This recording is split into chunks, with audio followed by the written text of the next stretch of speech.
नैनन छिन्दन्ति शस्त्राणि नैनन दहति पावकः न चैनन क्लेदेनन्त्यापो न शोषयति मारुतः। आत्मा को न शस्त्र काट सकते हैं, न अग्नि जला सकती है, न जल उसे गीला कर सकता है और न ही वायु उसे सुखा सकती है। यह कोई साधारण कथा नहीं है। यह उस महान युद्ध से पहले का दिव्य संवाद है, जहां एक टूटा हुआ योद्धा ईश्वर के वचनों से अपने जीवन का मार्ग पाता है। यह वह क्षण है जब युद्ध भूमि में केवल अस्त्र शस्त्र नहीं चलते, विचारों का संग्राम भी होता है। आजकल लोग सोशल मीडिया पर नाचते हुए वीडियो देखकर चैनल सब्सक्राइब कर लेते हैं, परंतु यदि आपने अब तक भगवद गीता नहीं सुनी तो समझ लीजिए आपने जीवन के सबसे मूल्यवान ज्ञान को छोड़ दिया। आज हम आपके लिए लेकर आए हैं महाभारत के उस पावन प्रसंग को जहां श्री कृष्ण ने अर्जुन को दिया अमर उपदेश। यदि आपने कभी अपने जीवन में संघर्ष किया है, कभी स्वयं से ही युद्ध लड़ा है, तो यह कथा आपके लिए है। एक विनम्र निवेदन है, यदि आपको लगता है कि इस दुनिया में ऐसा कोई चैनल होना चाहिए जो केवल दिखावा नहीं बल्कि और ज्ञान का प्रचार करे, तो टेक्नो मिरर को अभी सब्सक्राइब करें, क्योंकि यहां पर केवल रील्स नहीं, असली रियल ज्ञान मिलता है। और इस कथा में आपको मिलेगा भगवद गीता के 12 मुख्य अध्यायों का सार, अर्जुन का आंतरिक द्वंद्व और उसका क्रमिक परिवर्तन, और सबसे महत्वपूर्ण श्री कृष्ण का वह दिव्य उपदेश जो आज भी हर समस्या का समाधान है। तो तैयार हो जाइए एक ऐसी आध्यात्मिक यात्रा के लिए जहां एक सारथी केवल रथ नहीं चलाता, वह आत्मा को भी दिशा दिखाता है। कुरुक्षेत्र की धरती पर सूरज की किरणें धीरे धीरे फैल रही थीं। धूल से ढकी हुई वो विशाल भूमि, जहां अनगिनत योद्धा अपने रथ, शस्त्र और संकल्पों के साथ खड़े थे। हल्की हवा चल रही थी जो युद्ध की गंध से भरी हुई थी। आकाश जैसे मौन साधे बैठा था। पक्षी उड़ तो रहे थे, पर उनकी उड़ान में एक भय था, जैसे प्रकृति खुद जानती हो कि आज कुछ अद्भुत घटने वाला है। दूर से शंखनाद की आवाज गूंजी। वो स्वर केवल युद्ध की उद्घोषणा नहीं थी, वो एक आह्वान था, आत्मा और शरीर के द्वंद्व का। हर योद्धा अपनी जगह पर स्थिर था, लेकिन अर्जुन का रथ सबसे आगे था। उस रथ पर जहां सारथी बने स्वयं श्री कृष्ण विराजमान थे। अर्जुन ने चारों ओर देखा। एक ओर भीष्म पितामह खड़े थे, जिनके चरणों में उन्होंने कभी धनुष चलाना सीखा था। दूसरी ओर गुरु द्रोण, जिन्होंने उसे युद्ध कला की गहराई सिखाई थी। भाई, मित्र, चचेरे भाई, सब शत्रु बनकर सामने थे। अर्जुन का गला सूख गया, हाथ कांपने लगे और आंखों में आंसू तैरने लगे। उसने धीमे स्वर में कहा, हे केशव, मेरा मन विचलित हो गया है। ये शरीर कांप रहा है, गांडीव मेरे हाथ से छूटता जा रहा है, मेरे हृदय में जलन हो रही है। मैं युद्ध नहीं कर सकता। श्री कृष्ण चुपचाप उसकी बातें सुनते रहे। उनके चेहरे पर कोई आश्चर्य नहीं था, मानो वे जानते थे कि यही क्षण आने वाला है। अर्जुन की सांसें तेज थीं। वो अब युद्ध भूमि में खड़ा नहीं, बल्कि जीवन के सबसे बड़े प्रश्नों के सामने था। ये मेरे ही स्वजन हैं, मेरे बंधु। इनसे युद्ध कर मैं किसे जीतूंगा? क्या इसी का नाम धर्म है? क्या इसी का नाम विजय है? नहीं माधव, मैं नहीं लड़ सकता। मुझे मोक्ष चाहिए, शांति चाहिए। कुछ पल मौन छाया रहा।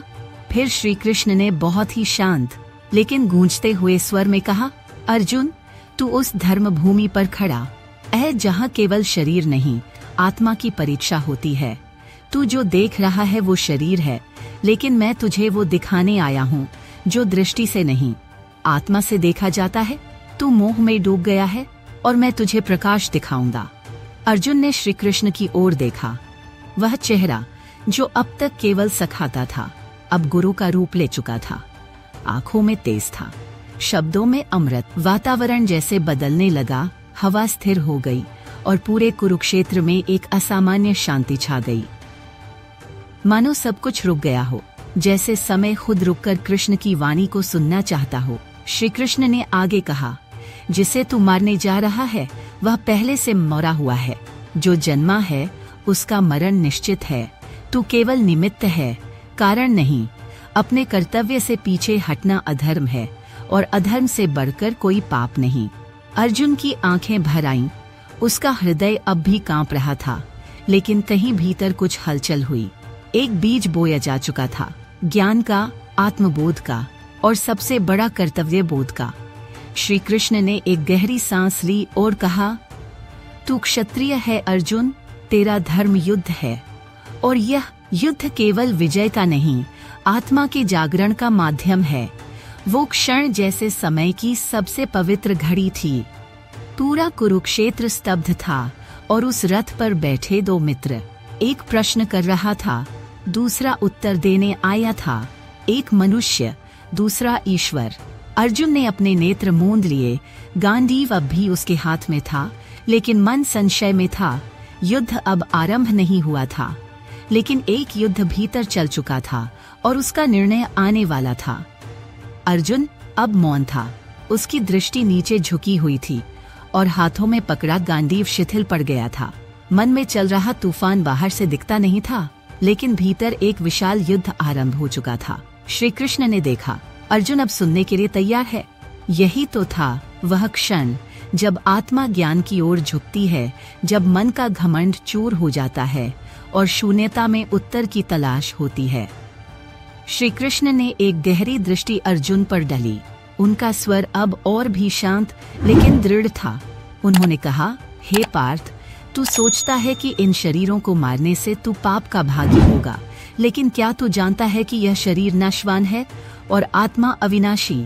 तू जिसे मारने से डर रहा है, वे कभी मरे ही नहीं। आत्मा का न कोई आरंभ है न अंत, वह अजन्मा है, अविनाशी है, नित्य है। हवा अब और शांत थी, जैसे पेड़ पत्ते भी अपनी सांसें रोककर श्री कृष्ण की वाणी को आत्मसात कर रहे हों। अर्जुन की पलकें थरथरा रही थीं और आंखों से बहते हुए आंसू अब शांत होने लगे थे। श्री कृष्ण बोले, इसलिए तू जिस युद्ध से पीछे हट रहा है वह तेरा धर्म है, और धर्म से पीछे हटना तुझे अधर्म के गर्त में ले जाएगा। क्षत्रिय के लिए धर्म युद्ध से बढ़कर कोई पुण्य नहीं होता, और यदि तू इस युद्ध से भागा तो लोग कहेंगे कि अर्जुन कायर था। तेरे शत्रु तुझे अपमानित करेंगे। क्या वह तुझसे सहा जाएगा? कुछ पल बीते। अर्जुन ने धीरे से श्री कृष्ण की ओर देखा। उसकी आंखों में अब केवल भय नहीं था, वहाँ प्रश्न भी था। एक बच्चे की तरह जो कुछ समझना चाहता है परंतु उलझा हुआ है। उसने धीमे स्वर में कहा, हे मधुसूदन, यदि आत्मा अमर है और सब कुछ ईश्वर की इच्छा से ही होता है तो फिर कर्म क्यों करना? यदि सब प्रारब्ध है तो मेरा पुरुषार्थ किस लिए? श्री कृष्ण मुस्कुराए। यह प्रश्न साधारण नहीं था, यह वही प्रश्न था जो युगों से मानव को विचलित करता रहा है। उन्होंने उत्तर दिया, हे अर्जुन, मनुष्य का अधिकार केवल कर्म पर है, फल पर नहीं। तू अपना कर्म कर, फल की चिंता मत कर। यदि तू फल की इच्छा से कर्म करेगा तो तू बंधन में फंस जाएगा, लेकिन यदि तू निष्काम होकर कर्म करेगा तो तू मोक्ष की ओर अग्रसर होगा। वातावरण में अब हल्की गर्मी घुलने लगी थी, जैसे श्री कृष्ण की वाणी ने अर्जुन के भीतर बर्फ बनी हुई शंकाओं को पिघलाना शुरू कर दिया हो। एक मौन बह रहा था और उस मौन में भी एक संवाद था, मन और आत्मा के बीच। श्री कृष्ण ने आगे कहा, कर्म कर लेकिन आसक्ति के बिना, तू युद्ध कर लेकिन मोह के बिना, तू जी लेकिन स्वार्थ के बिना। यही योग है और यही मेरा उपदेश है। अर्जुन की सांसें अब स्थिर होने लगी थीं। उसकी पीठ सीधी हो गई थी, हाथों में फिर से ऊर्जा भरने लगी थी। उसने एक लंबा श्वास लिया और मन ही मन अनुभव किया कि श्री कृष्ण केवल उसका सारथी नहीं, अब उसके गुरु भी हैं, मार्गदर्शक हैं और ईश्वर हैं। उसने अपने रथ से चारों ओर देखा। वही रणभूमि थी, वही स्वजन खड़े थे, लेकिन अब दृष्टि बदल चुकी थी। अब उन्हें देख रहा था एक योद्धा नहीं, एक साधक, और उसका पथ केवल विजय नहीं, आत्मबोध की ओर था। उसने धीमे से अपने अधरों को खोला और कहा, हे केशव, मेरी सारी शंकाएं दूर हो रही हैं, परंतु मन अब भी डगमगा रहा है। कृपया मुझे बताइए, वह कौन है जो इस जीवन चक्र से मुक्त होता है? कैसे जानूं कि मैं भी उस परम पद को पा सकता हूँ? श्री कृष्ण का चेहरा अब शांत से गंभीर हो गया। उन्होंने धीरे से कहा, जिसका मन स्थिर है, बुद्धि एकनिष्ठ है, जो न क्रोध में डगमगाता है न सुख दुख में विचलित होता है, वही व्यक्ति योगी है और वही परमात्मा को प्राप्त करता है। उसे न कोई जन्म भयभीत करता है, न मरण। वह केवल आत्मा में स्थित रहता है, जैसे दीपक की लौ बिना हवा के स्थिर जलती है। शब्दों के साथ एक छवि अर्जुन के मन में बनी।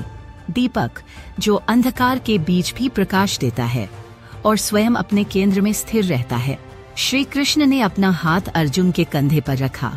वह स्पर्श केवल भौतिक नहीं था, उसमें एक दिव्यता थी, शक्ति, विश्वास और प्रेम। उन्होंने कहा, हे अर्जुन, मैं तेरे भीतर वह प्रकाश प्रज्वलित कर रहा हूँ जिससे तू अपने ही भीतर स्थित परमात्मा को देख सके। अब युद्ध कर, लेकिन केवल शस्त्रों से नहीं, धर्म, ज्ञान और समर्पण से।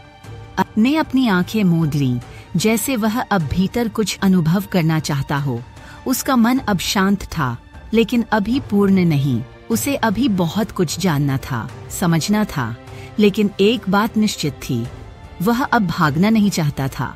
अर्जुन अब एक ध्यानमग्न शिष्य की तरह श्री कृष्ण के शब्दों को आत्मसात कर रहा था।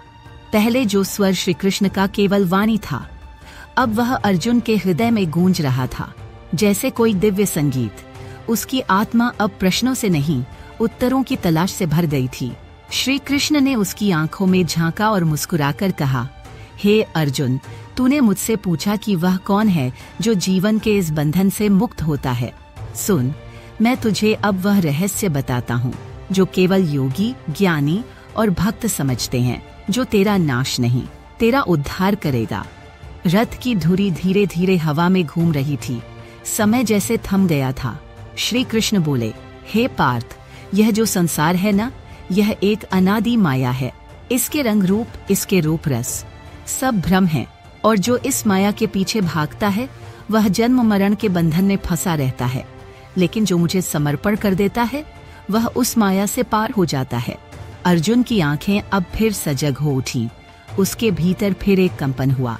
हे जनार्दन, यह समर्पण कैसे संभव है जब मन हर क्षण इधर उधर भटकता है, जब मोह और आसक्ति की जड़ें इतनी गहरी हो, तब उस परम सत्य की ओर ध्यान कैसे लगाया जाए। श्री कृष्ण ने एक गहरी सांस ली और बोले, हे धनंजय, यही तो योग है। जब तू अपने चित्त को वश में कर ले, जब तेरा मन एकाग्र हो जाए, जब तू अपने भीतर उस दिव्य प्रकाश को अनुभव करे, तब तू मुझ में स्थित हो जाता है। कुछ क्षणों तक केवल हवा की धीमी सरसराहट थी, जैसे प्रकृति भी इस ज्ञान को अपने भीतर बसा रही हो। श्री कृष्ण ने कहा, योग केवल आसनों में नहीं, वह तो जीवन के हर क्षण में है। भोजन करते हुए, बोलते हुए, सांस लेते हुए, जब तू हर कर्म को भगवान के अर्पण के रूप में करता है, तभी तू सच्चा योगी बनता है। अर्जुन की दृष्टि अब स्थिर होने लगी थी। वह श्री कृष्ण के शब्दों में अब केवल दर्शन नहीं, अनुभव देखने लगा था। वह बोला, हे गोविंद, यदि मैं सब कुछ तुझे अर्पित कर दूं, तब क्या मैं वास्तव में मुक्त हो जाऊंगा? श्री कृष्ण ने उसका हाथ थाम लिया। उनके स्वर में करुणा थी, और वह करुणा सीधे आत्मा को छूने वाली। उन्होंने कहा, हे अर्जुन, जो अपने सारे कर्म मुझे समर्पित करता है और जो मेरे प्रति पूर्ण श्रद्धा रखता है, मैं स्वयं उसे संसार के इस सागर से पार कराता हूँ। वह फिर जन्म नहीं लेता, वह मेरा होता है और मैं उसका। अब अर्जुन की आंखों से बहते आंसू किसी शोक के नहीं थे, वे थे भक्ति और समर्पण के आंसू। वह जान चुका था कि यह युद्ध केवल कुरुक्षेत्र में नहीं हो रहा, यह युद्ध उसके भीतर चल रहा है, मोह और विवेक के बीच, आत्मा और अहंकार के बीच। श्री कृष्ण ने अपनी आंखें बंद की और कहा, जब जब धर्म की हानि होती है और अधर्म की वृद्धि होती है, तब तब मैं इस धरती पर अवतार लेता हूँ। मैं आता हूँ साधुओं की रक्षा के लिए, पापियों के विनाश के लिए और धर्म की पुनर्स्थापना के लिए। यह मेरा वचन है अर्जुन। वाणी अब केवल उपदेश नहीं थी, वह दिव्य प्रकाश थी जो अर्जुन के अंतर को प्रकाशित कर रही थी। वह अब केवल योद्धा नहीं रहा, वह अब एक भक्त था। लेकिन अभी उसका अंतिम प्रश्न बाकी था। उसने धीरे से पूछा, हे श्री कृष्ण, यदि मैं यह ज्ञान पालूं परंतु मेरे हृदय में फिर भी द्वंद्व रह जाए, तो क्या मैं वास्तव में उद्धार पा सकता हूँ? श्री कृष्ण ने उत्तर दिया, हे अर्जुन, यह जीवन एक साधना है। एक दिन में पूर्ण शांति नहीं आती, लेकिन पूर्ण शांति नहीं आती। तू जब प्रतिपल मुझे याद करता रहेगा, जब तेरा मन मोह और ममता से ऊपर उठता रहेगा, तब तू मुक्त होता जाएगा। और जब तू पूर्ण रूप से मुझे सौंप देगा स्वयं को, तब मैं स्वयं तुझे थाम लूंगा। धीरे धीरे रथ के चारों ओर से सूरज की किरणें फैलने लगी थीं। रणभूमि के क्षितिज पर नया प्रकाश आ चुका था। यह केवल दिन का आरंभ नहीं था, यह अर्जुन के भीतर आत्मज्ञान का आरंभ था। श्री कृष्ण ने अपना हाथ धीरे से पीछे खींचा और कहा, अब तू जान गया है, अब तू तैयार है। परंतु यह केवल शुरुआत है, अभी बहुत कुछ जानना है। तू सुनता जा, समझता जा। मैं तुझे वह संपूर्ण ज्ञान दूंगा जो आत्मा को परमात्मा से जोड़ता है। और अर्जुन ने अपनी हथेली जोड़ दी, जैसे उसने अपना मन, बुद्धि और अहंकार सब समर्पित कर दिया हो। श्री कृष्ण की वाणी अब जैसे स्वयं ब्रह्म का अनुग्रह बन गई थी। अर्जुन अब उस अवस्था में था जहां वह प्रश्न नहीं कर रहा था, वह केवल ग्रहण कर रहा था। वह अब एक खाली पात्र था जो श्री कृष्ण के ज्ञानामृत से भरता जा रहा था। श्री कृष्ण ने कुछ पल मौन साधा और फिर शांत स्वर में बोले, हे अर्जुन, अब मैं तुझे वह ज्ञान बताता हूँ जो राजविद्या है, सबसे श्रेष्ठ, सबसे पवित्र। यह ज्ञान न तो तर्क से पाया जाता है, न अनुभव के बिना इसे कोई समझ सकता है। यह केवल श्रद्धा से प्राप्त होता है और वही श्रद्धा तुझे मुझ तक लाएगी। अर्जुन के भीतर अब संशय के बादल छटने लगे थे। उसने श्री कृष्ण की आंखों में झांका। वहां न कोई युद्ध था, न कोई भय, केवल एक अटूट शांति थी जो समय और मरण से परे थी। श्री कृष्ण बोले, यह जो संपूर्ण ब्रह्मांड है, यह मुझ में स्थित है, लेकिन मैं इससे बंधा नहीं हूँ। जैसे वायु आकाश में स्थित होकर भी उससे छूती नहीं, वैसे ही यह समस्त सृष्टि मुझ में है, पर मैं उसमें लिप्त नहीं। अर्जुन की सांसें जैसे धीमी पड़ने लगी और भीतर की हलचल भी थमने लगी। श्री कृष्ण का हर शब्द अब एक मंत्र बनता जा रहा था। हे पार्थ, मैं ही इस सृष्टि का बीज हूँ, मैं ही जन्म का कारण हूँ और मृत्यु के बाद का भी आधार। जो मुझे हर रूप में देखता है, वह चाहे स्त्री हो, पुरुष हो, ब्राह्मण हो या शूद्र, यदि वह मुझ में श्रद्धा रखता है तो वह मुझे ही प्राप्त करता है। अर्जुन की आंखें बंद हो गईं, जैसे वह उस परम सत्य की झलक अपने भीतर देखना चाहता हो। और तभी श्री कृष्ण ने कहा, हे अर्जुन, तू यह जान ले, यह शरीर नश्वर है पर आत्मा अविनाशी है। जैसे मनुष्य पुराने वस्त्रों को त्याग कर नए वस्त्र धारण करता है, वैसे ही आत्मा एक शरीर त्याग कर दूसरा धारण करती है। रथ के पास अब हल्की धूप फैलने लगी थी।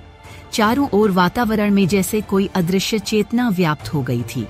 यह केवल उपदेश नहीं था, यह एक यात्रा थी जहां अर्जुन अपने भीतर उतरता जा रहा था।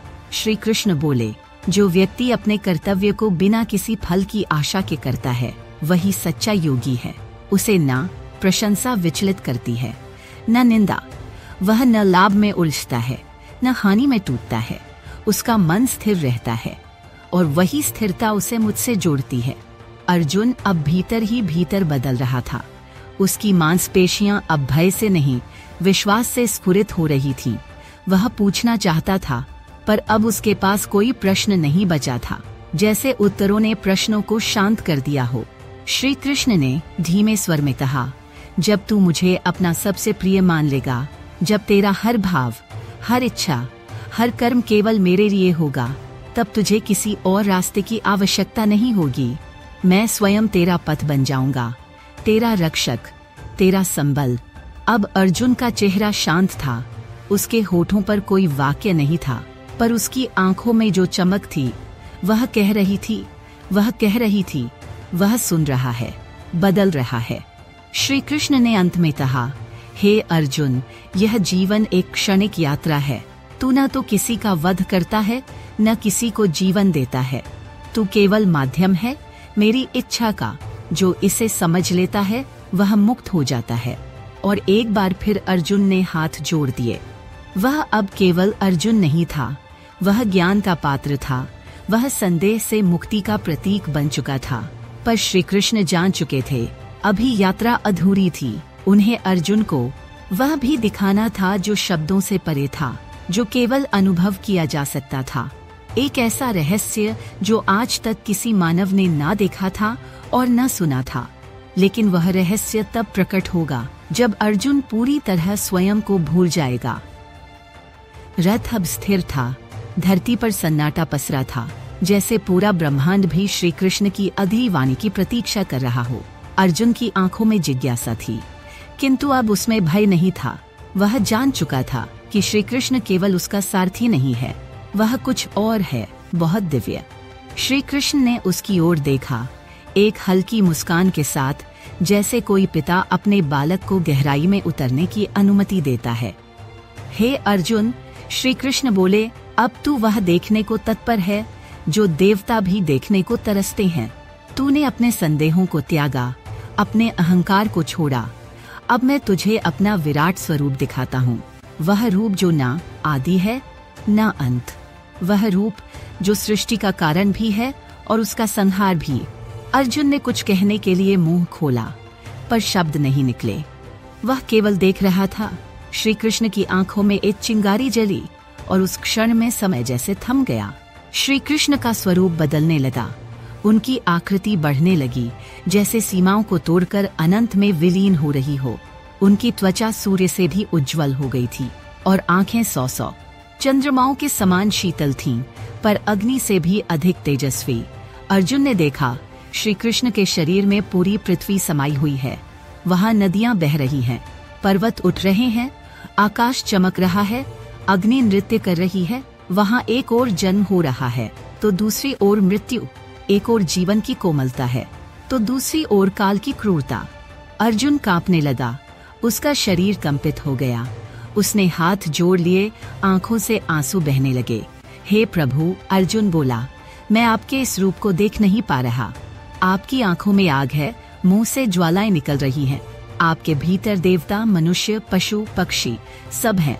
आप सृष्टि के पालक भी हैं और संहारक भी। आप कौन हैं? श्री कृष्ण की विराट वाणी गूंजी। वह वाणी नहीं थी, वह ब्रह्म की ध्वनि थी। हे अर्जुन, मैं काल हूँ, संसार का संहारक। यह युद्ध, यह योद्धा, यह विजय सब मुझसे ही है। तुझसे कुछ नहीं होगा, क्योंकि जो होना है वह पहले से ही निश्चित है। तू केवल निमित्त बन जा। अर्जुन के रथ के चारों ओर अब अकल्पनीय दृश्य प्रकट हो रहे थे। असंख्य देवता आकाश में मंडरा रहे थे, कुछ विस्मित, कुछ भयभीत। अर्जुन ने भीष्म को देखा, द्रोणाचार्य को देखा, सब जैसे काल की ओर खींचे चले जा रहे थे। श्री कृष्ण के मुख में प्रवेश करते हुए जैसे कोई नदी समुद्र में समा जाती है। अर्जुन अब मौन था, उसका संकल्प टूट चुका था, अहंकार गल चुका था, उसके नेत्रों से आंसू निरंतर बह रहे थे। हे प्रभु, उसने कांपते स्वर में कहा, मैं नहीं जानता कि मैं क्या हूँ। मैं भूल गया कि मैं योद्धा हूँ। मैं भूल गया कि मेरा नाम अर्जुन है। मैं केवल जानता हूँ, आप ही सत्य हैं, आप ही शिव हैं, आप ही अनंत हैं। कृपा करिए प्रभु, मुझे वापस अपना सौम्य रूप दिखाइए। मैं इस विराट को धारण नहीं कर सकता। कुछ पल मौन छाया रहा और फिर श्री कृष्ण मुस्कुराए। धीरे धीरे उनका स्वरूप पुनः सीमित होने लगा, उज्ज्वलता मंद होने लगी, आंखें पुनः करुणा से भर गईं। उनका तेज अब फिर से सहन करने योग्य हो गया। वह फिर वही प्रियतम स्वरूप में आ गए, पीतांबरधारी, मुरलीधारी, मोहक और शांत। अर्जुन की सांसें धीमी हो गईं।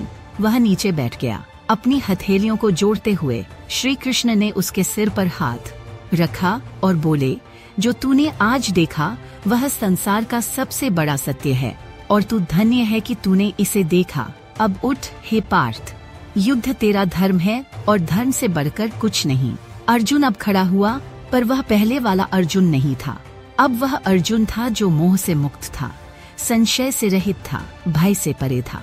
अब वह केवल निमित्त था, श्री कृष्ण की इच्छा का। रथ एक बार फिर गति में था, लेकिन अब उसकी दिशा केवल युद्ध की ओर नहीं थी, वह एक आंतरिक यात्रा पर अग्रसर था। अर्जुन शांत था, किंतु उसके हृदय में एक प्रश्न अब भी रह रहकर उभर रहा था। उसने सृष्टि के आदि अंत का दर्शन किया था, पर अब जानना चाहता था उस आत्मा का रहस्य जो न कभी जन्म लेती है, न मरती है। उसने श्री कृष्ण की ओर देखा, जो अब भी मुस्कुराते हुए रथ को चला रहे थे, मानो सब कुछ जानने वाले हों और फिर भी अति सहज। प्रभु, अर्जुन ने धीरे से पूछा, एक बात कहूं? श्री कृष्ण ने उसे स्नेह से देखा। पूछो पार्थ, तुम्हारे प्रश्न ही तुम्हें ज्ञान के समीप लाते हैं। मैं जानता हूं कि शरीर नश्वर है और आत्मा अमर, परंतु वह आत्मा जाती कहाँ है? क्या वह फिर लौटती है? क्या वह भी किसी बंधन में है? और यदि है तो उससे मुक्त कैसे हुआ जाए? श्री कृष्ण की मुस्कान और गहरी हो गई। उनके नेत्रों में अब करुणा थी, जैसे एक गुरु अपने शिष्य के भीतर जागृत जिज्ञासा को देखकर आनंदित हो रहा हो। हे पार्थ, उन्होंने कहा, यह शरीर एक वस्त्र की भांति है। जब यह पुराना हो जाता है, आत्मा इसे त्याग कर नया वस्त्र धारण करती है। यह चक्र बार बार चलता है, जन्म और मृत्यु का, कर्म और फल का। यह संसार एक रंगमंच है और आत्मा इस नाटक में बार बार भूमिका निभाती है, पर आत्मा थकती नहीं। अर्जुन ने पूछा, क्या वह नहीं चाहती कि यह नाटक समाप्त हो? श्री कृष्ण ने रथ की लगाम खींची। रथ अब शांत खड़ा था और आसमान में बादल जम गए थे, जैसे प्रकृति भी अब इस गूढ़ रहस्य को सुनने को ठहर गई हो। हे अर्जुन, श्री कृष्ण बोले, आत्मा चाहती है मुक्त होना, पर जब तक मन वश में नहीं होता, जब तक इंद्रियां संयमित नहीं होती, जब तक माया का पर्दा नहीं हटता, तब तक वह मुक्त नहीं हो सकती। वह बार बार बंधती है, मोह में, इच्छा में, फल की कामना में। तब मोक्ष क्या है प्रभु? अर्जुन ने गहराई से पूछा। मोक्ष, श्री कृष्ण बोले, वह स्थिति है जहाँ आत्मा न कोई इच्छा करती है, न किसी कर्म से बंधती है। वह स्थिति जहाँ मैं और मेरा समाप्त हो जाते हैं, जहाँ केवल एक अनुभव बचता है, मैं ब्रह्म हूँ। शब्द अब अर्जुन के हृदय में गूंजने लगे। वह जानता था कि वह अभी उस स्थिति से दूर है, पर अब उसकी दिशा स्पष्ट थी। और प्रभु, उसने धीरे से कहा, जो मर जाते हैं क्या वे सब लौटते हैं? नहीं पार्थ, श्री कृष्ण बोले, जो ज्ञानवान होते हैं, जिनका अंत समय में चित्त स्थिर रहता है, वे ब्रह्मलोक को प्राप्त होते हैं। परंतु जो इच्छाओं से बंधे होते हैं, वे पुनः इस संसार में लौटते हैं अपने कर्मों के अनुसार। तो क्या कोई इस जीवन में मुक्त हो सकता है? अर्जुन की आंखों में आशा की किरण थी। हाँ पार्थ, श्री कृष्ण बोले, जब तू कर्म कर, पर फल की अपेक्षा न रख। जब तू सुख दुख, लाभ हानि, जय पराजय में सम रहे, जब तू न किसी से द्वेष करे, न किसी से मोह हो, जब तू केवल अपने धर्म का पालन करे, बिना किसी भय, लालच या इच्छा के, तब तू मुक्त हो सकता है। यही योग है, यही गीता का मर्म है। अर्जुन की आंखें अब बंद थीं, पर भीतर एक ज्योति जल चुकी थी। उस रथ पर बैठा हुआ वह योद्धा अब केवल शरीर नहीं था, वह एक साधक था, एक जिज्ञासु आत्मा जो अब मोक्ष की ओर उन्मुख हो चुका था। श्री कृष्ण ने रथ को फिर गति दी। आओ अब चलें पार्थ, उन्होंने कहा, क्योंकि यह ज्ञान तभी सार्थक होगा जब तू इसे अपने कर्म में उतारेगा। युद्ध केवल बाहरी नहीं होता, सबसे बड़ा युद्ध भीतर लड़ा जाता है, और तू उसके लिए अब तैयार है। रथ आगे बढ़ चला।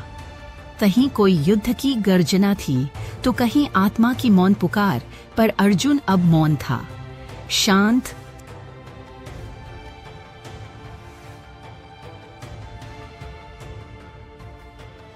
रथ की गति फिर धीरे हो चली थी, जैसे वह किसी गहरे रहस्य के किनारे पहुंच गया हो। अर्जुन अब शांत था, पर भीतर कोई लहर सी उठ रही थी, एक अदृश्य रहस्य से मिलने की उत्कंठा। श्री कृष्ण मुस्कुरा रहे थे, मानो सब जान रहे हों। उन्होंने अर्जुन की ओर देखा और बोले, अब समय आ गया है हे पार्थ, कि मैं तुझे अपने स्वरूप का ज्ञान दूं। अब तक तूने आत्मा को जाना, अब तू उस शक्ति को जान जो सब में है और सबके पार भी। अर्जुन की सांस थमी, वह जानता था यह क्षण साधारण नहीं। हे पार्थ, श्री कृष्ण ने कहना आरंभ किया, इस संपूर्ण सृष्टि में जो कुछ भी है वह मेरी ही ऊर्जा से संचालित है। चारों दिशाओं में जो गंध है वह मैं हूँ, अग्नि की ज्वाला में जो तेज है वह मैं हूँ, मनुष्यों की बुद्धि, देवताओं की शक्ति और राक्षसों का क्रोध सब मुझसे ही उत्पन्न है। पर हे केशव, अर्जुन ने धीरे से पूछा, यदि आप ही सब में हैं, तो फिर यह माया क्या है जो हमें बांध लेती है, जो हमें आपके अस्तित्व से दूर कर देती है? श्री कृष्ण का चेहरा गंभीर हो गया। यह माया, उन्होंने कहा, मेरी ही शक्ति है। यह 3 गुणों से बनी है, सत, रज और तम। सतगुण शांति देता है, ज्ञान की ओर ले जाता है। रजोगुण कर्म में लगाता है, पर साथ ही इच्छा और मोह भी लाता है। और तमोगुण अज्ञानता में रखता है, आलस्य, मोह और भ्रम में बांधता है। जब ये तीनों गुण आत्मा को घेर लेते हैं, तब वह मुझे भूल जाती है। फिर वह इन गुणों में उलझकर यह मानने लगती है कि वही उसका स्वरूप है। वह सुख के पीछे भागती है, क्रोध से ग्रसित होती है और अंततः भ्रमित हो जाती है। अर्जुन गहराई से सुन रहा था। अब उसे समझ आ रहा था कि क्यों मनुष्य बार बार वही गलतियां दोहराता है, क्यों उसे सत्य दिखाई नहीं देता। तब कौन आपकी ओर बढ़ सकता है प्रभु? उसने पूछा। यदि माया इतनी प्रबल है तो क्या कोई मुक्त हो सकता है? हाँ पार्थ, श्री कृष्ण ने उत्तर दिया। जो मुझे अनन्य भक्ति से स्मरण करता है, जो मुझे ही अंतिम लक्ष्य मानता है, वही इस माया को पार कर सकता है। यह माया मेरी है और मैं ही उसका द्वार खोलने वाला हूँ। जो मुझे जानता है सच्चे रूप में, वह इस संसार में नहीं फंसता। अर्जुन ने गहराई से यह बात अपने भीतर उतारी। उसने देखा, उसके चारों ओर जो भी था वह अब अलग लगने लगा। वह संसार जो अब तक उसे वास्तविक लगता था, अब एक क्षणिक स्वप्न सा प्रतीत हो रहा था। आप ही प्रकाश हैं और आप ही प्रकाश। अर्जुन ने पूछा। ईश्वर ने पूछा। श्री कृष्ण बोले, मैं ही वह जाल जो उसे छुपाता है। परंतु जब कोई मुझे अपने हृदय की गहराई से पुकारता है, जब उसका संपूर्ण अस्तित्व समर्पित हो जाता है, तब मैं स्वयं उसके भीतर प्रकट हो जाता हूँ। रथ अब एक नई दिशा में बढ़ चला था, बाहरी युद्ध से कहीं दूर, एक गहरे आंतरिक युद्ध की ओर। अर्जुन की आंखों में अब भय नहीं था, बस श्रद्धा थी। उसके भीतर अब एक और युद्ध प्रारंभ हो चुका था, अपने भीतर की माया से, अपने ही विचारों से। श्री कृष्ण ने उसकी ओर देखा और एक क्षण के लिए अर्जुन को लगा जैसे वह संपूर्ण ब्रह्मांड उस मुस्कान में समाया हुआ है। चलो पार्थ, उन्होंने कहा, अभी बहुत कुछ जानना बाकी है। तुमने अब केवल द्वार देखा है, अब तुम्हें भीतर प्रवेश करना है। अर्जुन ने धीरे से सिर झुकाया। उसका हृदय अब तैयार था श्री कृष्ण के संपूर्ण स्वरूप को जानने के लिए।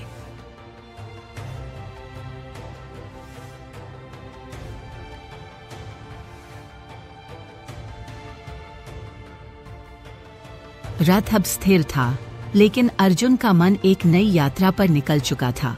उसने प्रश्न किया, जिसका उत्तर न केवल युद्ध भूमि में, बल्कि समूचे जीवन के लिए मार्गदर्शक बन गया। हे माधव, अर्जुन ने धीरे से कहा, आपने कहा कि मृत्यु के समय स्मरण से मुक्ति मिलती है, परंतु वह क्षण तो सबसे कठिन होता है जब शरीर छूटता है, चेतना डगमगाती है। उस समय कोई कैसे आपको स्मरण कर सकता है? क्या कोई विशेष विधि है? श्री कृष्ण के नेत्रों में करुणा उतर आई। उन्होंने कोमल स्वर में कहा, हे पार्थ, जो मनुष्य अपने अंतिम समय में मेरा स्मरण करता है, वह निश्चय ही मुझ में ही लीन होता है। इसमें कोई संदेह नहीं। स्मरण वही कर पाता है जिसने जीवन भर अभ्यास किया हो। इसलिए हे अर्जुन, निरंतर मेरा चिंतन करो, मेरा ध्यान करो और युद्ध भी करो, क्योंकि कर्म करते हुए मन और बुद्धि मुझ में लगाना ही योग है। अर्जुन एक क्षण के लिए मौन रहा। उसकी दृष्टि युद्ध भूमि से उठकर एक अनंत आकाश की ओर चली गई, जहां शब्द नहीं, केवल अनुभव था। हे जनार्दन, अर्जुन ने फिर पूछा, यो ब्रह्म क्या है? क्या है आत्मा? क्या है वह कर्म जिससे सब कुछ बंधा है? और मृत्यु के समय जो मुझे आपको पाना है, वह मार्ग क्या है? श्री कृष्ण ने उत्तर दिया, हे पार्थ, ब्रह्म वह अविनाशी सत्ता है जो सर्वत्र व्याप्त है, जो न जन्म लेता है न मृत्यु।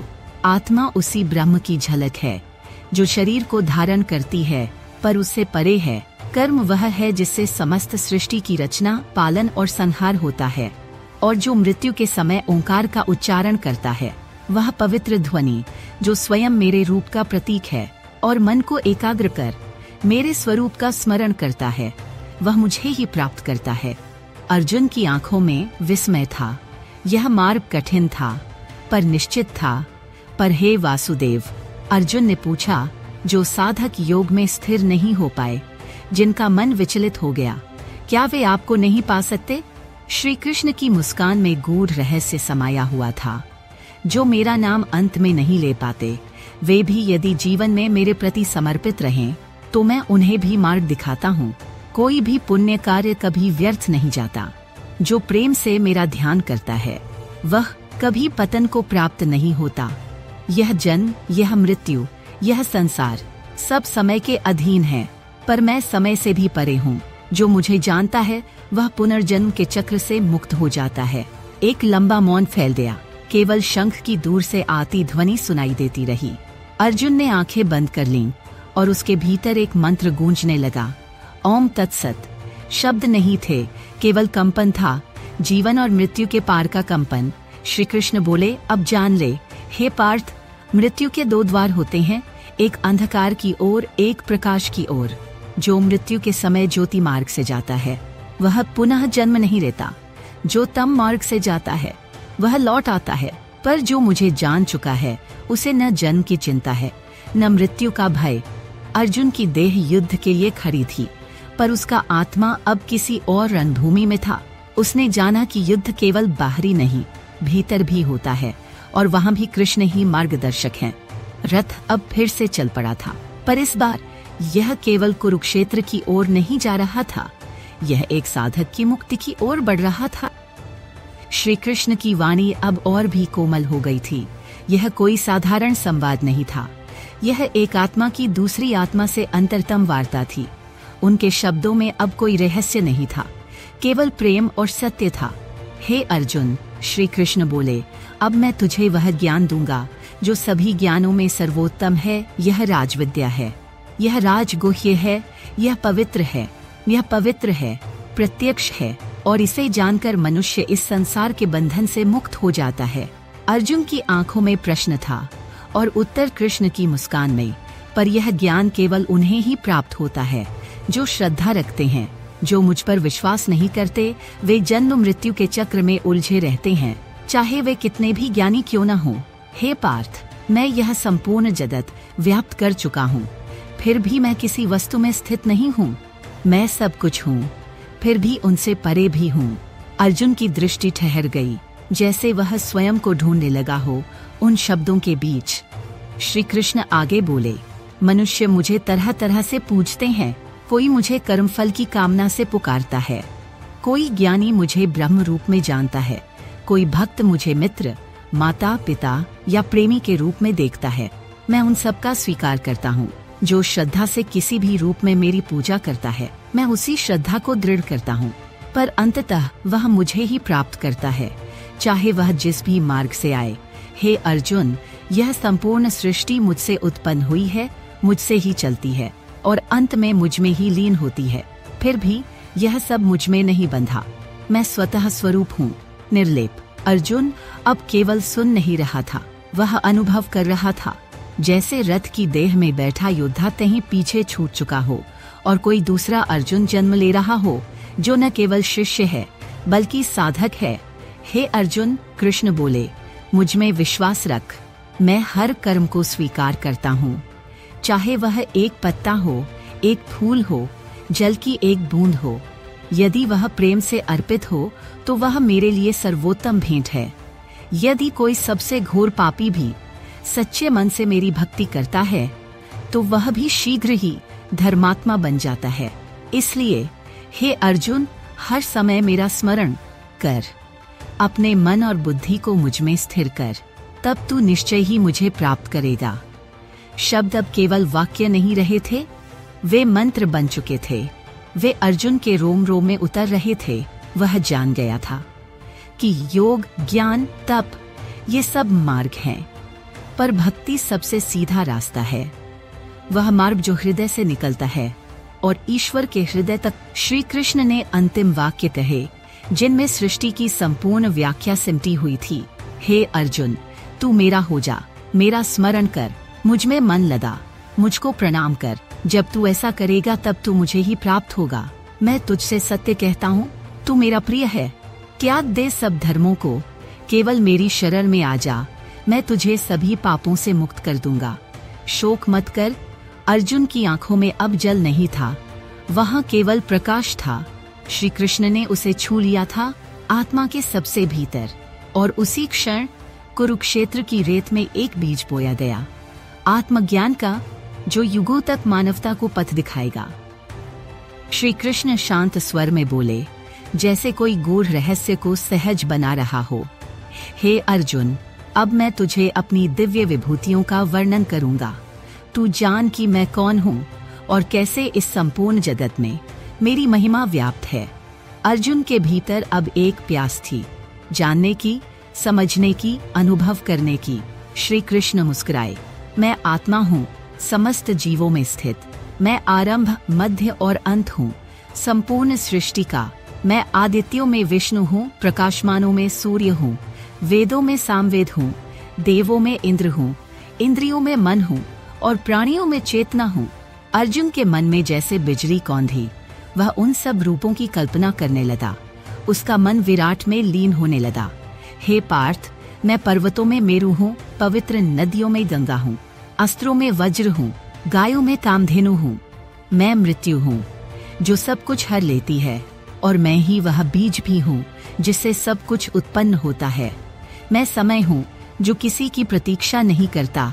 श्री कृष्ण की वाणी में अब गंभीरता थी, जैसे स्वयं ब्रह्म बोल रहा हो। हे अर्जुन, मैं शास्त्रों में नीति हूँ, भाषाओं में मौन हूँ, रहस्यों में तप हूँ। मैं ही वह इच्छा हूँ जो धर्म से युक्त है, और जो कुछ भी सुंदर, शक्तिशाली, तेजस्वी है, समझ ले कि वह मेरा ही अंश है, मेरी ही झलक है। पर हे अर्जुन, तू जान कि यह मेरी संपूर्ण विभूतियों का वर्णन नहीं है। इन रूपों को जानकर तू यह समझ ले कि मैं हर जगह हूँ, हर रूप में हूँ, हर भाव में हूँ। अर्जुन की सांस थमी हुई थी। उसे अब यह संसार केवल संसार नहीं लग रहा था। हर वस्तु, हर व्यक्ति, हर तत्व में उसे कृष्ण की झलक दिखाई दे रही थी। हे जनार्दन, अर्जुन बोला, आप जो कह रहे हैं वह मेरे हृदय को स्पर्श कर रहा है। मेरी श्रद्धा अब स्थिर नहीं, वह बह रही है। मैं जानना चाहता हूँ और देखना चाहता हूँ आपके उस विराट रूप को जिसकी चर्चा आप कर रहे हैं। श्री कृष्ण की आंखों में एक दिव्य मुस्कान तैर गई।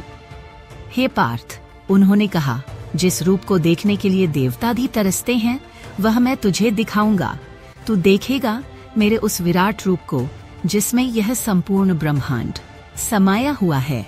यह वाणी थी, लेकिन साथ ही वह एक चेतावनी भी थी, क्योंकि जो वह दिखाने वाले थे वह न केवल दिव्यता थी, वह अपारता भी थी जिसमें देखने वाले का अहंकार मिट जाए। वह अगला क्षण, वह 11वां अध्याय इतिहास बनने वाला था, जहाँ समय, स्थान, शरीर, आत्मा, सब सीमाएं टूटने वाली थीं। यही वह क्षण है जब समय ठहर जाता है, धड़कनें थम जाती हैं और एक साधारण मानव को उस असीम सत्ता का साक्षात्कार होता है जो शब्दों से परे है। अर्जुन अब केवल योद्धा नहीं रहा, वह एक साक्षी बनने वाला है उस दृश्य का जिसे देखने की इच्छा स्वयं देवताओं ने की थी। अर्जुन ने गंभीर स्वर में कहा, हे योगेश्वर, यदि आप मुझे अपनी वह दिव्य मूर्ति दिखाना चाहते हैं तो कृपा करके मुझे अपनी विराट विभूति का दर्शन कराइए। श्री कृष्ण ने प्रेम पूर्वक उत्तर दिया, हे पार्थ, तू मेरी योग शक्ति को देख। आज मैं तुझे वह रूप दिखाऊंगा जिसे न किसी ने पहले देखा है, न भविष्य में देख पाएगा। लेकिन इसे देखने के लिए तेरी आंखें सक्षम नहीं हैं। मैं तुझे दिव्य दृष्टि देता हूँ जिससे तू मेरे वास्तविक स्वरूप को देख सके। इतना कहकर श्री कृष्ण शांत हो गए, पर वह शांति एक तूफान से पहले की शांति थी। अचानक वह क्षण आया और अर्जुन की दृष्टि बदल गई। जो दृश्य उसने देखा वह शब्दों से परे था। वह स्वरूप न तो मनुष्य का था, न ही किसी एक देवता का, वह तो संपूर्ण सृष्टि का दृश्य था। एक साथ, एक क्षण में उस विराट रूप में असंख्य मुख थे, असंख्य नेत्र थे। वह अनेक दिव्य भूषा से सुशोभित था, अनेक अस्त्रों से सज्जित था, अग्नि के समान तेजस्वी, आकाश के समान व्यापक। उस रूप में अनेक देवताओं को देखा। अर्जुन ने ब्रह्मा को, शिव को, इंद्र को, ऋषियों को, गंधर्वों को और काल को भी। वह देख रहा था समय को, जैसे वह स्वयं मृत्यु बनकर सब कुछ निगल रहा हो। अर्जुन कांप उठा। उसने देखा कि कैसे सारे योद्धा, पितामह भीष्म, गुरु द्रोण, कर्ण और अन्य महारथी उस विराट के मुख में समा रहे हैं, जैसे ज्वाला में पतंगे समा जाते हैं। हे भगवान, अर्जुन ने थरथराती आवाज में कहा, मैं आपको पहचान नहीं पा रहा, आप कौन हैं? श्री कृष्ण ने उत्तर दिया, हे अर्जुन, मैं काल हूँ, लोगों को नष्ट करने के लिए आया हूँ। ये सब योद्धा चाहे तू युद्ध करे या न करे, नष्ट हो जाएंगे। तू केवल निमित्त मात्र बन, उठ और युद्ध कर। अर्जुन भय और विस्मय में डूब गया, उसके नेत्रों से अश्रु बह निकले। हे देवों के देव, वह बोला, मैं आपको नमस्कार करता हूँ। आप अजनबी नहीं हैं, परंतु इस रूप में मैं आपको पहचान नहीं पा रहा। मेरी सारी इंद्रियां स्तब्ध हैं। मुझे क्षमा करें यदि मैंने आपको मित्र जानकर कभी अनजाने में कोई भूल की हो। हे प्रभु, आप ही पिता हैं, आप ही गुरु हैं, आप ही सब कुछ हैं। मैं आपको बारंबार प्रणाम करता हूँ। कृपा करके अब मुझे वह रूप दिखाइए जो मुझे शांत करे। मेरा सखा, मेरा सखा, मेरा सखा, मेरा सखा। श्री कृष्ण ने धीरे से मुस्कुराते हुए कहा, हे पार्थ, भय मत कर। तू जो कुछ देख रहा था वह मेरा विराट रूप था। इसे देखना सरल नहीं, यहाँ तक कि देवता भी इसे नहीं देख सकते, लेकिन तू मेरा भक्त है, तूने इसे देखा। अब मैं फिर से वही रूप धारण करता हूँ जो तेरा मित्र है, तेरा सारथी है। अर्जुन की दृष्टि लौट आई। उसका मन अब और अधिक शांत था, अधिक दृढ़ था। वह जान चुका था, यह युद्ध केवल भूमि के लिए नहीं था, यह युद्ध भीतर के अज्ञान से था। यह धर्म की पुनर्स्थापना का यज्ञ था। श्री कृष्ण ने उसकी आत्मा को छू लिया था और अब अर्जुन फिर से तैयार था, पर इस बार केवल अपने लिए नहीं, बल्कि संपूर्ण मानवता के कल्याण के लिए। अर्जुन अब शांत था, उसके मन में कोई संदेह नहीं रहा था, परंतु फिर भी एक जिज्ञासा शेष थी, एक अंतिम प्रश्न। उसने पूछा, हे माधव, वे भक्त जो आपको निराकार ब्रह्म के रूप में पूजते हैं और वे जो आपके सगुण रूप की आराधना करते हैं, उनमें श्रेष्ठ कौन है? श्री कृष्ण मुस्कुराए, जैसे वह जान चुके हों अर्जुन का मन। हे पार्थ, उन्होंने कोमल स्वर में कहा, जो अनन्य भाव से मेरे सगुण रूप की भक्ति करते हैं, मुझे साकार रूप में श्रद्धा से पूजते हैं, उन्हें मैं अत्यंत प्रिय मानता हूँ। वे मुझे पाते हैं और मैं उन्हें पाता हूँ। परंतु जो मेरे निराकार अव्यक्त स्वरूप का ध्यान करते हैं, जो सभी इंद्रियों को संयमित रखते हैं, मन को संभाव में रखते हैं, सभी प्राणियों के कल्याण में लगे रहते हैं, वे भी मुझे प्राप्त करते हैं। किंतु उन्होंने आगे कहा, उनका मार्ग कठिन है। निराकार की उपासना में मन को स्थिर रखना अत्यंत कठिन है। इसलिए हे अर्जुन, मैं कहता हूँ, जो भक्त अपने कर्म मुझे अर्पण करता है, मन मेरा स्मरण करता है, मेरे प्रति अनुरक्त रहता है और सभी प्राणियों के प्रति करुणा रखता है, वही मुझे प्रिय है। मैं उस भक्त का पालन स्वयं करता हूँ, जो सुख दुख में सम रहता है, जो क्षमाशील है, जो दयालु है, जो अहंकार से रहित है, जो संतोषी है, जो मन, वाणी और शरीर से संयमित है और हर किसी को अपना मानता है, वह मुझे अत्यंत प्रिय होता है। जो न किसी से द्वेष करता है, न किसी से मोह रखता है, जो सदा समदर्शी है, वही सच्चा भक्त है। और जो मेरे प्रति निष्ठावान होकर इन गुणों को धारण करता है, वह मेरा अति प्रिय होता है। श्री कृष्ण की वाणी में अब गूंज थी, प्रेम की, सत्य की और उस करुणा की जो संपूर्ण ब्रह्मांड को समेटे हुए थी। अर्जुन अब कुछ नहीं बोला। उसकी आंखों में श्रद्धा थी, मन में स्थिरता थी, आत्मा में समर्पण था। उसने अपना धनुष फिर से उठाया, लेकिन अब यह केवल युद्ध के लिए नहीं था। अब वह योद्धा नहीं, भक्त था, जो धर्म के लिए लड़ने को तैयार था। अब अर्जुन श्री कृष्ण के नेतृत्व में वह बनने जा रहा था, जो युगों तक स्मरण किया जाएगा। और श्री कृष्ण, वह केवल सारथी नहीं थे, वे थे साक्षात सत्य, जो गीता के रूप में युगों तक अमर रहने वाले थे। कथा समाप्त नहीं हुई, यह तो आरंभ था उस दिव्य मार्ग का, जो हर